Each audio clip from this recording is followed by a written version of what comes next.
अस्सलामु अलैकुम। ज़रूरी मसाइल टीवी पर आज का अहम मौजू है शौहर के बीवी पर क्या हुकूक हैं।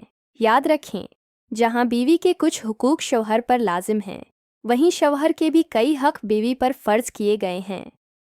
कुरान व संत की रोशनी में अल्लाह ताली कुरान मजीद में फरमाते हैं, फ़लसालिहातु क़ानितातुन हाफ़िज़ातुन लिलग़ैबि बिमा हफ़िज़ल्लाह। सूरह निसा 54। नेक बीवियाँ वो हैं जो शौहर की गैर मौजूदगी में भी उसके माल, इज़्ज़त और राज की हिफाजत करती हैं। अहम नकात। शौहर की उताअत।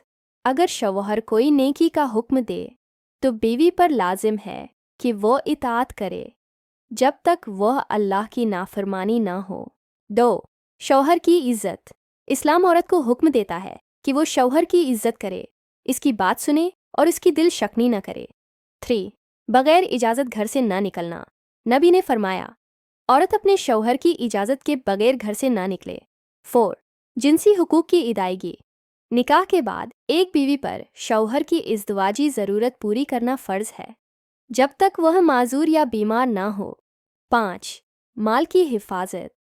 बीवी पर लाजिम है कि वो शौहर की गैर मौजूदगी में इसका माल ज़ाय न करे, अमानत समझे। 6. बच्चों की तरबियत में साथ देना, नेक माँ बनना और शौहर के साथ मिलकर बच्चों की इस्लामी तरबियत करना बेहतरीन बीवी की पहचान है। हदीस मुबारका। नबी इकरम ने फरमाया, अगर मैं किसी को सिजदा का हुक्म देता तो औरत को कहता कि वो शौहर को सिजदा करे, क्योंकि शौहर के बीवी पर बहुत हुकूक हैं। तिरमिज़ी शरीफ। इख्तितामी कलमात। मेज़बान, प्यारे नाज़रीन, अगर हम इन बातों पर अमल करें तो घर जन्नत का नमूना बन सकता है। बीवी अगर शौहर की इज़्ज़त करे, फरमानबरदारी करे तो मोहब्बत, सुकून और बरकत इस घर में उतरती है। अगर आपको हमारी ये वीडियो पसंद आई हो तो इस्लाम वालेकुम ज़रूरी मसाइल टीवी को सब्सक्राइब करें, लाइक करें और शेयर करना ना भूलें ताकि इस्लामी पैगाम हर घर तक पहुँचे। अल्लाह आप सबका निगहबान हो। अस्सलाम अलैकुम वरहमतुल्लाह वबरकातुहू।